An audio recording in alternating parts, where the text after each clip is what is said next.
He was pretending to be working on a book, and was actually living off my money and writing a screenplay for his ex. I found their correspondence. Him, you inspire me to write again. I submitted his script to a contest under my name. Now I'm called the new voice of Netflix. When I met Thomas, it was nothing extraordinary, just another chance encounter that felt like something out of a film, though I didn't recognize it at the time. He was quiet, thoughtful in his observations, and there was something about the way he spoke about his writing that drew me in. The kind of talk that didn't ask for validation but seemed to already expect it. He was working on a book, he told me. It wasn't finished, not yet, but it would be. That was the story he fed me, and I swallowed it without question. I had a steady job, one that allowed me the freedom to live comfortably, and I offered him a place to stay when he needed it. It started as a temporary arrangement, after all. We were just getting to know each other, but weeks turned into months, and the lines between temporary and permanent blurred. He'd sit for hours in front of his computer, typing furiously, pausing only to ask me what I thought of a plot twist or a character development. He always looked so serious, so engrossed in the world he was creating. I would watch him, waiting for the moment he'd tell me the first draft was done, that the book was finished, that it was time to celebrate. It wasn't that I minded. I liked taking care of him. It was my choice, and besides, he was talented. I could see it, the way he wrote, the way he spoke about his characters. It was clear to me that one day he would make it. One day, he would be published. So, I kept paying the rent, making sure the fridge was stocked with his favorite foods, and offering gentle encouragement whenever he'd ask if I thought the dialogue was realistic. It's brilliant, I'd tell him, smiling. Even when I didn't fully understand where the story was headed, it wasn't about the book, really. It was about him, about us. But as the months passed, something shifted. A nagging feeling began to grow inside me, like a dull ache I couldn't ignore. It wasn't about him, no. I loved him. It was something else. He wasn't changing. The book wasn't moving forward. He was living off me, in a way that was becoming harder to dismiss. The dinners, the trips, the rent, all of it was mine to bear. He still wrote, sure, but somehow, he wasn't getting closer to finishing. The dream seemed to stretch farther away the more I helped him reach for it. I kept telling myself that this was temporary, that one day the manuscript would be ready and then everything would change. But the days were starting to blur together. I started to wonder how much longer I could keep up the charade. Was I just helping him or was I being used? I didn't want to question him. I didn't want to doubt. But sometimes, when I caught him staring at his screen for hours without typing a word, the question lingered, was he really working, or was this all a performance? That's how it started, the creeping suspicion, the questions I didn't dare voice. At first, I dismissed them as paranoia. But the more I stayed in this space of uncertainty, the more I began to sense a shift. It was small at first, almost imperceptible, but I noticed it in the way he talked about his book, the way he started deflecting when I asked about progress. It wasn't an open conversation anymore. It was a closed door, and I, the one who had been nothing but supportive, started feeling like an outsider. Still, I did what I always did. I played the part of the supportive partner. I made dinner when he asked. I listened patiently when he spoke about characters, and I encouraged him when he seemed down. Then, one afternoon, the first crack appeared. I was organizing the desk in the corner of our small apartment, shifting papers, books, and old notebooks to their rightful places. As I pushed aside a stack of yellowing papers, an envelope slid from the side and landed softly on the floor. It wasn't one of his usual manuscripts. I picked it up, curiosity prickling in my chest. It was addressed to him, but the name on the envelope was unfamiliar, yet the handwriting was unmistakable. The ex-girlfriend, the one who was still a friend, he said, whenever I asked about her. I didn't mean to open it, but as I held it in my hand, the feeling of something unfinished, something hidden, gnawed at me. Without thinking, I peeled back the envelope and took out the letter inside. The words struck me before I could stop them. There was no room for doubt. He had been lying to me, no, worse. He had been pretending to write a book for me, while actually writing for her. You inspire me to write again. This story is about us. I felt something inside me shift, like the ground beneath my feet had cracked open, but there was no dramatic outburst, no confrontation, just an overwhelming sense of quiet betrayal. This wasn't about anger, not yet. It was about the slow realization that everything I had been doing, all the support, the belief, it had been for someone else's dream, someone else's narrative. I didn't speak to him about it that day. I didn't let him know I had seen it. Instead, I folded the letter carefully, put it back in the envelope, and slid it under the pile of papers on his desk. I'd seen enough to know what was going on, but I didn't say a word, not yet. The silence that followed felt heavier than anything he could have said. The days after I found the letter were some of the quietest I've ever lived through. There was no outward shift in our routine. I still made coffee in the mornings, still asked him how his writing was going, still listened patiently as he recounted vague snippets of his plot, as though each time were the first time he'd told me, the same words, the same hopeful tone, and I pretended, each time, that I didn't know. It was strange, this tension, how it crept in without a sound. There was no explosive confrontation, no dramatic revelation. Instead, there was an uncomfortable stillness between us, a space that neither of us dared to fill. He continued to tell me how hard he was working, how close he was to finishing, and I continued to believe him, or at least, I pretended to. The difference now was that I wasn't just listening, I was observing. The small habits he had developed began to reveal themselves in ways I hadn't noticed before. He spent longer periods of time in the living room, staring out the window rather than at his laptop screen. He'd nod thoughtfully, pretending to write, but I saw the hesitation in his movements. The more he wrote, the less he seemed to be making progress. And yet, somehow, I found myself more and more enmeshed in his process, in his story, while my own life, my own ambitions, began to quietly retreat into the background. I kept quiet about the letter, about the lies. I wasn't angry, that wasn't the point. What struck me, what made my heart tighten, was the realization that he wasn't just writing for her, he was writing about her. The more I thought about it, the more absurd it seemed. He had me, his partner, the one paying for everything, and yet his mind, his heart, was still with the one he had left behind, the same woman who had inspired him to write again. She had become the muse of his story, the one whose memory he was resurrecting in the pages of his script, and all this time, I had been nothing more than a footnote in his narrative. But no, I didn't confront him, I didn't raise the issue, I let the silence sit between us, like a slowly expanding shadow. He didn't notice, of course. To him, everything was normal. I was still his supporter, still the one who listened, still the one who had given him space to create. He had no reason to suspect that I had begun to see him differently, less as the man I loved and more as the character in a story of my own making. It wasn't anger I felt now, it was something quieter, something far more calculated. He had written a script for her, his ex, and had pretended it was about us. What if I could take that script, make it mine, and rewrite the ending?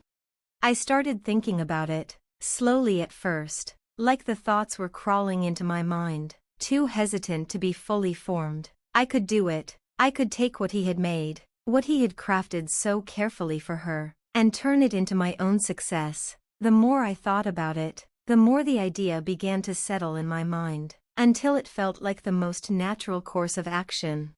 He had been using me, taking advantage of my support, my belief in him. He had been living off my resources while giving his heart to someone else. The irony wasn't lost on me. He thought he was the one with the talent, the one whose success was inevitable. But what if I was the one who would prove that the story could be rewritten, by me? The script, I realized, would be the key. I wasn't sure where he kept it, but I knew I would find it. I had been in his apartment enough times to know where his most precious things were hidden. His computer, of course, but also the papers strewn around. He never did like to keep anything in order, and that's where I would look. I let a few more days pass before I started my search. It was the same routine. He'd leave the apartment to go for one of his meetings or inspiration walks, leaving me alone with his things. I knew the pattern. It was always the same. And that's when I began to sift through the clutter on his desk. The empty coffee mugs, the scattered books, the half-written pages. It didn't take long to find it, the script, neatly tucked under a pile of old drafts, hidden as if it were something shameful. I held it in my hands, feeling the weight of it as though it were some forbidden treasure. His words, his story, the one he'd written for her. I didn't look at it immediately. I just held it there, my fingers brushing over the edges of the paper. There was something powerful about having it in my hands, something that made me feel both calm and dangerous. It was mine now, all of it. The first thing I did was read it, every page. It wasn't a great script, there were holes, inconsistencies, moments where the narrative dragged, but it didn't matter. What mattered was that it was a story about them, and I was going to make it mine. The revisions were subtle at first. I didn't want it to be obvious that I had changed it. The core of the script remained the same, but I tightened the dialogue, fixed the pacing, and made the ending sharper, more satisfying, more mine. Once the edits were done, I looked at it again, his work, but now with my touch. I stared at the script for a moment, almost admiring it. The weight of what I was about to do settled in. This was more than just a simple act of revenge. It was something more refined. I wasn't going to shout. I wasn't going to burn bridges. No, this was about making sure the world knew my name, not his. With that thought in mind, I did the only thing that made sense. I submitted the script, under my name. It wasn't a big contest, not at first glance, but I knew the judges, I knew the network, and I knew that when they saw it, when they read it, they would see the same thing I did, potential. I wasn't just submitting a script, I was submitting a story that had been rewritten, reshaped, and remade into something new, something they would want. I didn't expect anything at first, but when the email came back weeks later, with an invitation to pitch for Netflix, I knew the world had shifted, and all Thomas would know, for now, was that his script had gone nowhere. That his ex, his muse, was nothing more than a distant memory. It was a strange thing, this kind of success. There were no fireworks, no grand moments of revelation. It was a slow burn, a quiet climb. I had submitted the script without fanfare, without telling anyone what I was doing. I didn't need to. The moment it was out there, I knew it would come back to me. Thomas was still deep in his creative process, as he called it. He continued to spend his days at the desk, pretending to write, while I moved through the motions of life, doing my part, making things happen without him knowing. It wasn't difficult. His world was small, insulated by his constant self-doubt and excuses. I had become an expert at living in the background, at being the unseen force that moved things along. What had changed was that, for the first time, I wasn't just in the background. I was moving things on my own. The email from Netflix was the first real sign. The contest had been no more than a formality, some small-time competition designed to test the waters. But Netflix was different. They were serious. They wanted me. And, though I could feel a small thrill of satisfaction rise in me, there was no excitement, just a calm, steady sense of inevitability. I had expected the email. In a way, I'd prepared myself for it, carefully, meticulously. I didn't tell Thomas right away. In fact, I never mentioned the script again. If he asked about the contest, I simply smiled and told him I hadn't heard anything. He'd be too absorbed in his own illusions to notice the discrepancy. The next few weeks were a blur of meetings, emails, and calls. Every conversation with Netflix was more real than the last. I pitched my vision. I spoke of my journey as a writer, and each time I found myself more comfortable in this new role. They were impressed, they were interested, and the more they asked, the more I realized how easy this had become, how simple it was to step into the shoes I had once given to him. But there was still the matter of Thomas. Of course, he was watching, as he always did, though I could sense his unease now. He had always been a little restless, but now it was different. He seemed distracted, as though something had shifted in our relationship, though I doubt he could pinpoint what it was. He still had his moments of confidence, his attempts to share his progress, but I could tell his heart wasn't in it anymore. He was beginning to see the cracks in his own illusions. One evening, after dinner, he sat across from me, fidgeting with his glass of wine. He asked, "Have you heard anything back from the contest yet?" I smiled, just a little, and leaned back in my chair. "No," I said softly, "not yet." He sighed in frustration. "I don't know. Maybe I should just send it out to some other places. You know, it's just hard to stay motivated, sometimes." It was as if he was giving me permission to speak, to share in his disappointment, to placate his fragile ego. I could have told him the truth. I could have told him how wrong he was about everything. I could have revealed that I had already submitted his script to the contest, and that the prize was already in my grasp.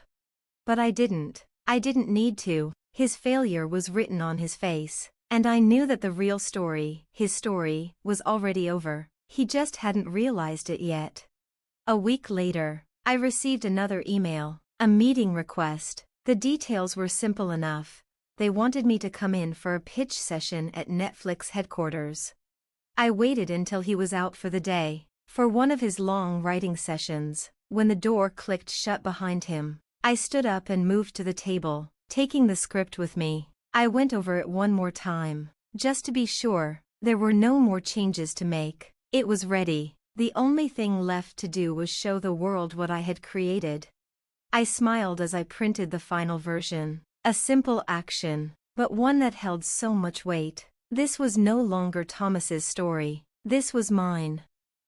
The next morning, when he returned home, he was a little lighter, a little more energetic, but still full of uncertainty. "I've got to keep at it," he said, his voice tinged with that familiar sense of hope he always carried. "I think I'm close, really close, this time." I nodded, offering a reassuring smile. I didn't need to say anything. My silence was enough. By the time the official Netflix call came in, everything had already been set in motion. I had signed the contract, agreed to the terms, and arranged for the first official meeting. Netflix was eager to see more, and they wanted to move quickly. Thomas still had no idea. He was talking about taking the script to agents, to studios. He even mentioned a friend of his who knew people in the business. His belief in himself, though increasingly fragile, hadn't yet faltered. The truth was still hidden behind the veil of his confidence. When the phone rang that afternoon, the timing couldn't have been more perfect. The conversation was brief, formal, businesslike, but I could feel the weight of the words. "We'd like to move forward with the project. Congratulations, you're the new voice of Netflix." I hung up the phone and took a moment to breathe. There was no excitement, no celebration. There was only quiet satisfaction, a slow smile that crept across my face. I had done it. I turned to look at the script, lying on the desk. His script, my career. It wasn't until a week later, after a flurry of meetings and media attention, that the inevitable moment came. I was sitting at the table, sipping tea, when Thomas came home earlier than usual. His face was pale. He was holding his phone in his hand, his eyes wide. He didn't need to say anything. I could see it already, an article headline on the screen. Netflix's new voice, my name. For the briefest moment, our eyes met, and then he looked away, his gaze falling to the floor, as if the weight of it was too much to bear. The silence stretched between us, thick and suffocating, but I didn't say anything. I didn't have to. The next few weeks passed in a haze. I was submerged in the world of meetings, pitches, and plans. There were photo shoots, interviews, and press releases, each one bringing me closer to something I had only ever dreamed of. It felt like stepping into a new version of myself, one that was both familiar and entirely foreign. But the truth was, I had already stepped into it, quietly and carefully, long before the world had recognized me. The hardest part was pretending nothing had changed. I continued to live with Thomas, still playing the role of the supportive partner. He was still chasing his dream, his half-finished book and his barely started screenplay. I let him talk about his plans, his hopes, his frustrations. There were times when I could feel his desperation creeping up on him, his need for validation, and I gave him the smallest crumbs of it, just enough to keep him going, to keep him believing. But I was already miles ahead. He couldn't see it, he didn't even suspect it. There were moments when I wondered if I had done the right thing. I would catch myself in the middle of a quiet moment, looking at him across the room, and I would feel a pang of guilt. He wasn't a bad person. Not really. He had just been too focused on his own image of himself to see what was right in front of him. I had given him everything, my support, my belief in his talent, and in return, he had taken it all for granted. I had let him, though, for a while. I had convinced myself that his success would be mine, too. I had let him shape my world and my dreams, while he lived off mine. But now, I had my own life. It was strange, the way it had happened, so quietly, so methodically, that I barely noticed the shift until it was too late. The truth had settled in, like a fog, and there was no going back. The day Thomas found out, it was almost anticlimactic. He came home late, like he always did, with that familiar look on his face, the look of a man who had been chasing something he could never catch. But tonight, he was different. His eyes were sharper, his shoulders a little less slouched. There was a tightness in his jaw that I hadn't seen in weeks. "I saw the article," he said, his voice low, almost strained.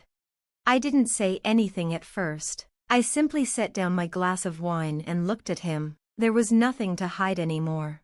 "I thought you were supposed to be working on your book," I said quietly. "What happened to that?" He didn't respond right away. Instead, he walked over to the table and sat down, his hand running over his face. I could see the anger building in him, but there was something else too, something more hollow, more desperate. "It was you, wasn't it?" he asked, finally looking up at me. "You took my script. You sent it off, didn't you?" There was no triumph in my gaze. I didn't feel victorious. I only felt numb. "I didn't have to," I said softly. "It was always yours, Thomas. You just never saw it." He stood up suddenly, his chair scraping across the floor. He walked to the window, staring out into the night, his hands clenched into fists at his sides. I could hear his breath coming in short, sharp bursts. I was supposed to be the one. I was supposed to make it," he muttered under his breath. "This was my chance. He turned to face me, his eyes wild. "You knew it was mine, didn't you? You knew how much I wanted this, how much I needed it." "I did," I said calmly, "but that doesn't change anything. You had your chance, and you let it slip away." It was the truth, though I hadn't meant for it to sound so cold. I hadn't meant for him to see it that way, but the truth had been building for too long, and now it was spilling out, spilling into the space between us. There was no way to stop it. There was no way to protect him anymore. He didn't speak for a long time, and I didn't try to fill the silence. He had always wanted to be the center of attention, always wanted to be the one to make the final call, but he wasn't anymore. Not in this story. "I didn't ask for this," he said, finally, his voice barely above a whisper. "No," I said, "you didn't, but you never asked for anything else either." He stood there for a moment, as if the weight of the words was pressing down on him. I could see the realization settling in, slowly, like fog creeping into a room. He knew. He finally understood what had happened, what he had lost. But there was nothing left to say. The truth had been spoken, and it was final. The next few days were quiet. Thomas disappeared into his own world again, retreating into his failure, into his sense of injustice. He didn't speak much. He didn't need to. There was nothing left to say. I, on the other hand, was preparing for the next phase of my life. The meetings with Netflix had gone well, and the first script draft was nearly finished. My career was taking shape in front of me, while his was crumbling in the background. The press was starting to pick up the story. The interviews were scheduled. I was becoming the face of a new era of storytellers, someone who had come from nowhere, only to rise and take what was rightfully mine. I had taken what he had thought was his, but in the end, it had been mine all along. He just hadn't realized it. And that was how it ended, not with fireworks, not with a big confrontation, just with a slow, quiet unraveling. The man who had once been my partner was now just a distant memory, his name fading into the background. The woman who had once supported him was now standing in the spotlight, her name on everyone's lips. And I didn't look back.